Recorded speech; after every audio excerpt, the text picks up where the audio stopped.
I'm just going to be 80, and I've not seen anything yet. So wait until I'm 80, then I'll know what life is really touching me. So if you ask me about 75, then I can tell you much.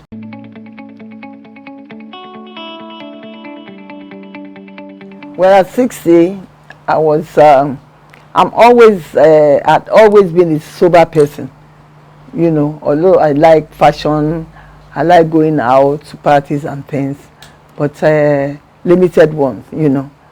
And after 60, I started enjoying more life, enjoying myself, you know, being happy, and loving what I do then. Till I became 70. When I got to 70, I really slowed down a little bit, because I have a friend that's always like to take me out, going parties and everywhere. She's very energetic. She always called me whenever we are in any party. Let's go here, let's go there. Some I go with her, some I don't, you know. So I'm a little bit reserved at 70. When I was 75, well, more reserved, you know, but I love going out at the same time to parties, some parties, not all parties, you know, to enjoy myself. Now, I'm knocking 80. I'm really looking forward to it. People see me and they said, you are not 80. Stop telling people you are 80. I'm very proud that I'm 80. I never in life hide my age. I always tell people my age. You know, I'm very happy with it. So this 80, I don't know what I'm going to have. I think I'll still be the same Abba I am. Fashionable, going out maybe a little bit, not more, you know. That's life, you know. I do it as it takes. Well, I don't know, of course, I have so many friends that does that, you know. Some of my friends are going to be, they are 78, they said they are 80, just as I am 80. Many of them, you know, they cut down their age. I don't know why. One should be very proud of one age, you know. One should be very proud.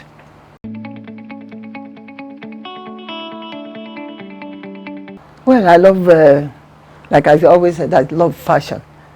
Fashion is inborn in me, because my mother used to be a dress designer.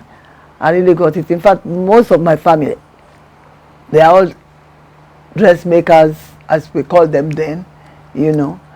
And then I sort of got it from them, from my mom especially, you know, helping her to do hemming and do this, do this, cut this, do that. And then I got into it. I didn't go to any fashion school. I was born with it, being a fashion designer, you know. And then, and I work very hard, very, very, very hard. You see me in my factory, by 6:30 I'm there. In the morning, I get there before all my workers get in, doing nothing but cutting. I love cutting. I do designing from my head, not from sketching. I cut them straight sewing and straight everything. I work on the machine. I sew myself. I'm always on the machine sewing. Up till now, I still sew. When I want to stitch something, I just go to my workroom there. I have a small workroom now in the house for about 2 machinists and myself. Because some of my customers, they never let go. Like you see the first lady, I always make her dresses. Since she was first lady many, many years ago, she doesn't allow anybody to make dresses for her except me. Some of the first ladies. And I still keep to them up to today. No, I wouldn't have loved to change anything at all. I'm very, very happy with what I am today. Because I made it. I won so many fashion awards in Ghana, in Cote d'Ivoire, in Nigeria. I was the first fashion designer in Nigeria with the Daily Times during those years. I was the first one that won the designers competition then, you know. So fashion is me.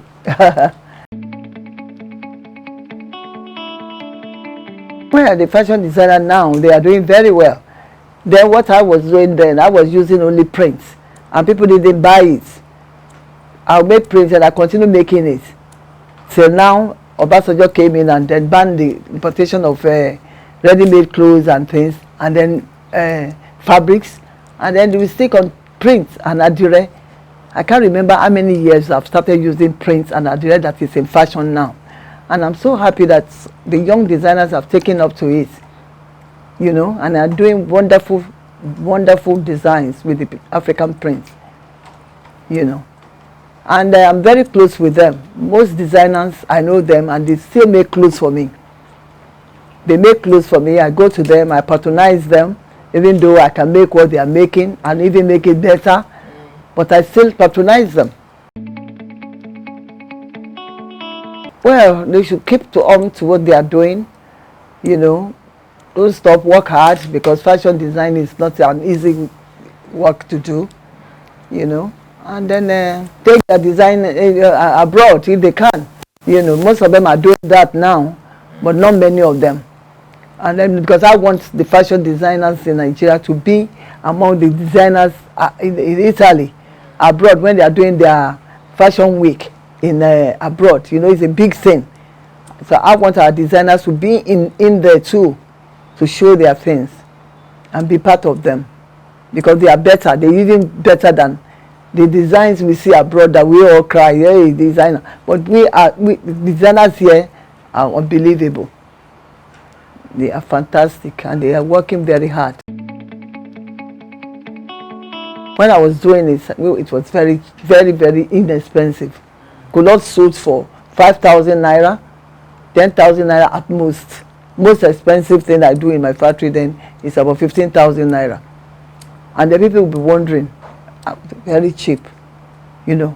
So when these new designers, the young ones started, I was amazed.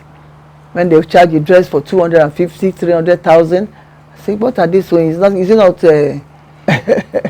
cut and sew, and you know, what else are they, you know, doing to it that they make them charge so much, you know? It's too much. They charge so much. That I don't agree with them, you know. Because I want to, maybe like I want to dress everybody from low to high. You know, I want everybody to patronize me. So I keep to my standard, you know, price.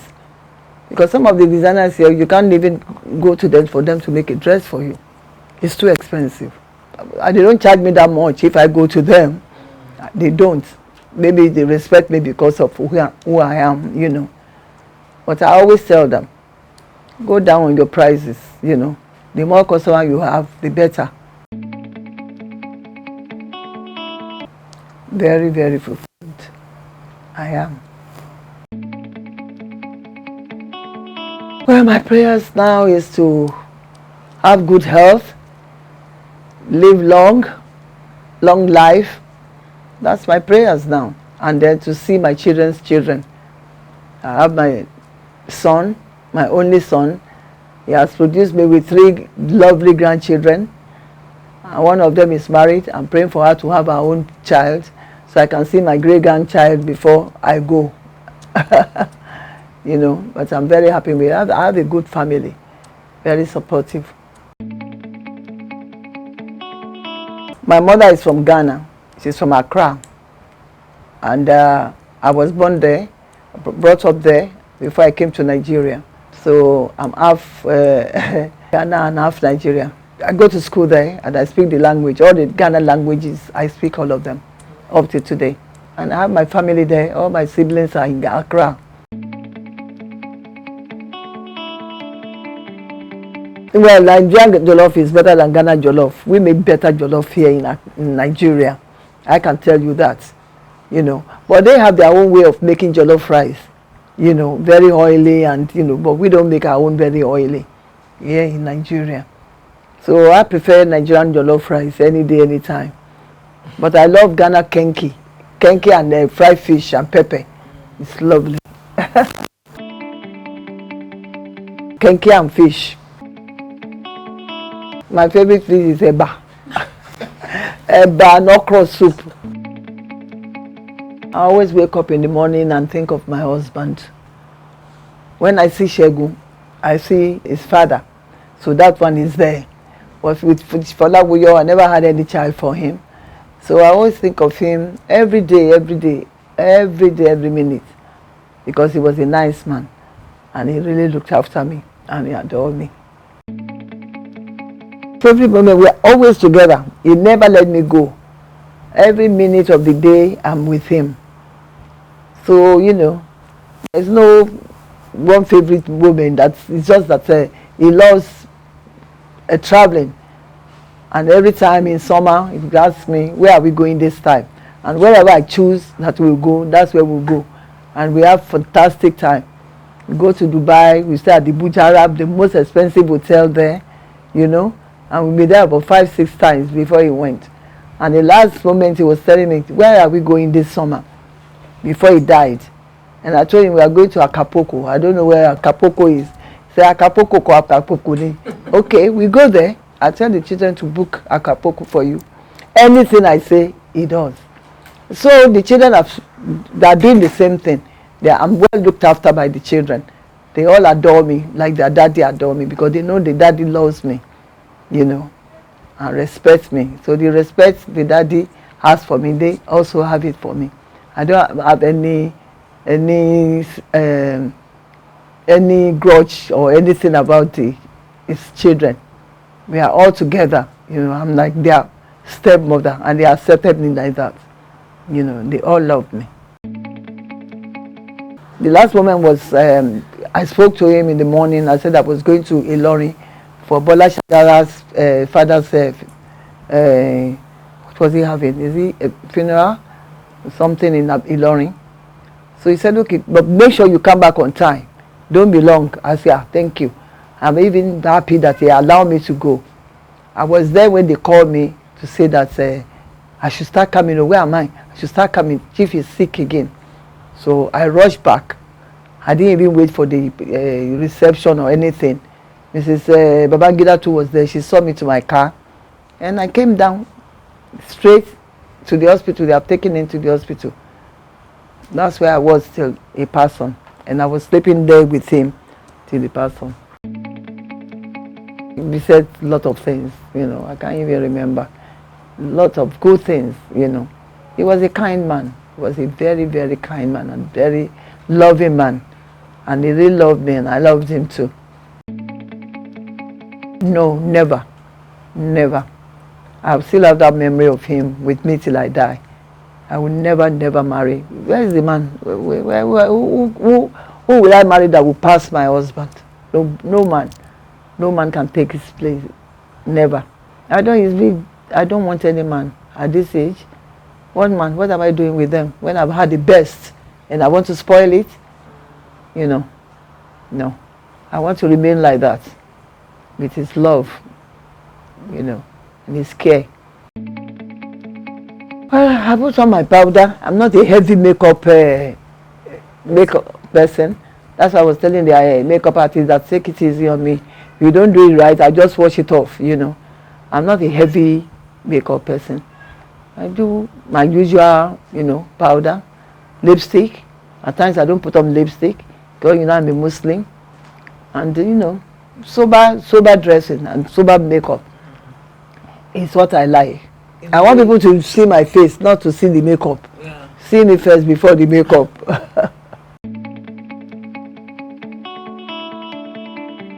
That I don't like at all.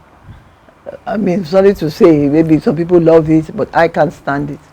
I like a lady to cover up themselves, to dress up, you know, nicely, so that the man, no matter what you wear and you don't have to expose yourself before a man will admire you, you know. Cover everything up and let the man admire you and see what is under it after, you know. I don't like that at all. It's not mine. But the younger ones now, they do all sorts of things. I don't know where they got it from. You know, abroad, maybe they got it from abroad. You know, I don't know. But I don't like it. I don't like it at all.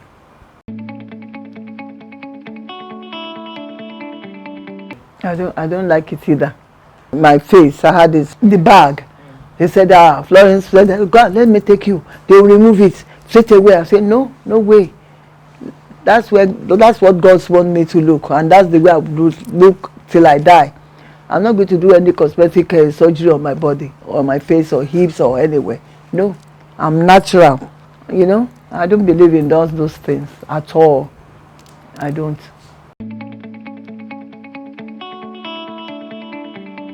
Well, my advice to them is they should stop all this rubbish they are doing.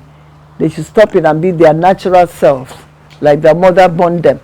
If they say their mother doesn't do that, they are still pretty, and you know, I don't know where they got all that from. You know, it's ridiculous. I don't like it. So my advice to them is they should stop. Whoever has not done it should not do it, not try it. And whoever has done it, well, if you are lucky, you stay with it. Because some of them, their breasts will be falling off, their things will be falling off, you know, and they go back to go and do operation again, and it costs them a lot of money to spoil their body. You know, I think they are doing what God has given them. They are spoiling what God has given them.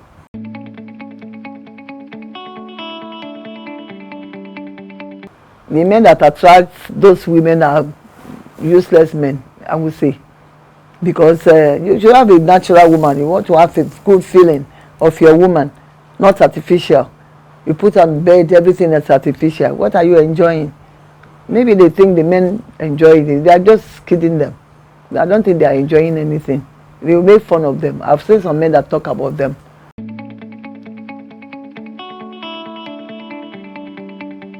Well, I would have loved to have more, but since God gave me only one, I'm very happy with him. And that one I have is like having 10 children. What 10 children will do for me, only one boy is doing it for me. And I'm very close with him. I have three grandchildren. Okay. Yeah. 2 girls and a boy. So what I didn't have, he had it for me. And his wife is like a daughter I never had. Wow. She's like a daughter to me. We interact to each other as if I'm the one that born her. It's lovely. Shegun is very lucky with his wife.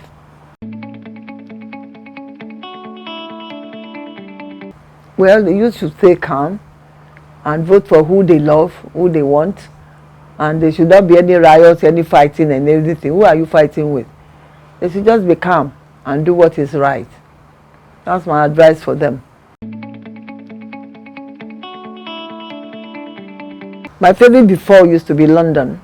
I used to go to London a lot. I had a home there and everything. Yes, with London, maybe that's where we all grew up with, going to London, and you know, it's like our second home in Nigeria. You know, I love there. And I love Dubai. I love Dubai too very much. I used to go to Beirut those years. When Ghana Airways launched their first plane, I won the competition. I was Miss Ghana Airways those years in Ghana, and they took me to Beirut on holidays, and from there I went to London. So I love Beirut. Oh yes, Miss Ghana, yes. Ah well, my view is that they are doing fine, but mostly they choose the wrong beauty queen in most cases, you know, because when you see them line up and then you see the one they choose at last, you know, I'm not happy with it, because there are a lot of beautiful girls all the way through, and those ones will not win. The one that is not up to that standard will win. I don't know how they do it, so I'm not happy with that. The legacy is to be kind, love people like yourself, be nice with everybody around you, and admire good things. Don't spoil people. You know, don't, you know, have women, some women, they like gossiping. When they see a nice lady coming, instead of them to admire her, they will not admire. When I see a lady coming and when I say, oh, I love your dress, who made it for you? When you look, that's me, you know. So that's the legacy, just to be kind to womanhood, you know, and for your fellow friends.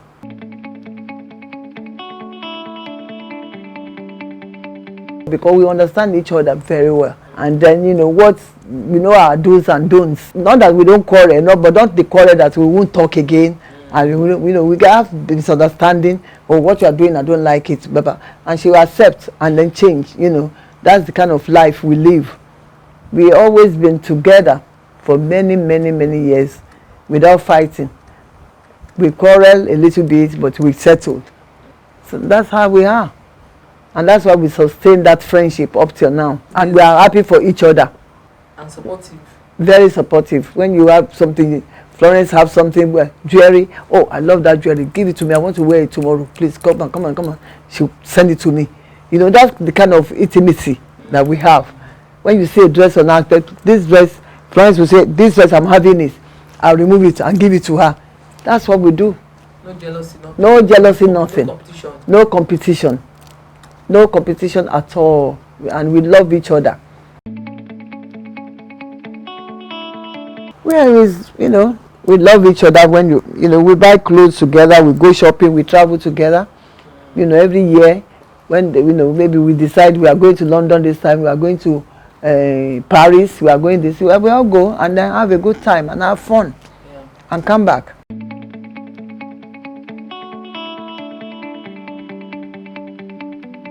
If you are lucky you have the right man, then marriage is sweet. You will enjoy the marriage. But if you are lucky you don't have the right man, and the man doesn't have the right woman, and that's how when the problem starts. It's just question of luck with this. It's not a do or die affair. If you're lucky, you are lucky. If you are not lucky, then you are not lucky. Some women are not lucky with their men. Some men are not lucky with their women. No, I don't advise that. If you see the man is violent, he's beating you every day, pack your load and go. I don't believe in that. My husband never touched me. All the men I've married in my life, none of them have touched me in my life. Never. My housekeepers, I don't touch them. How much more? It's not worth it. When you say love has to be love all the way through. And understanding, you have to understand each other. Understanding is the most important thing in a marriage. I take my lovely clothes, shoes, because these days I don't do shopping anymore. I take my lovely clothes and shoes and then have money in my purse. And that's all. You don't need anything going on holidays or wherever.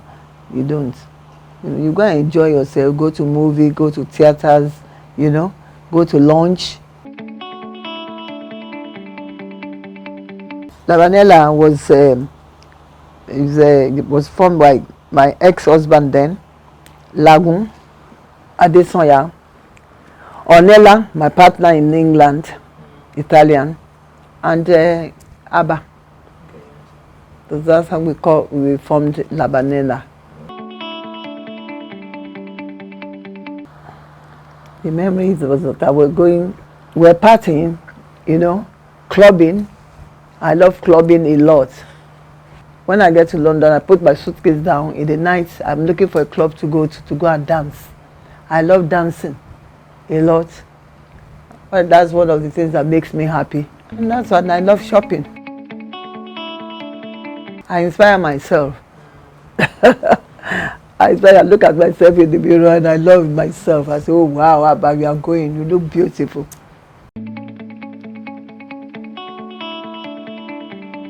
They have to go and learn. They have to go and learn, maybe from the designers, maybe, and most women, they wear the wrong clothes on their body. You have to know what suits you, what you wear that people will admire. But most women make that mistake, and that's why they don't have that confidence, in themselves.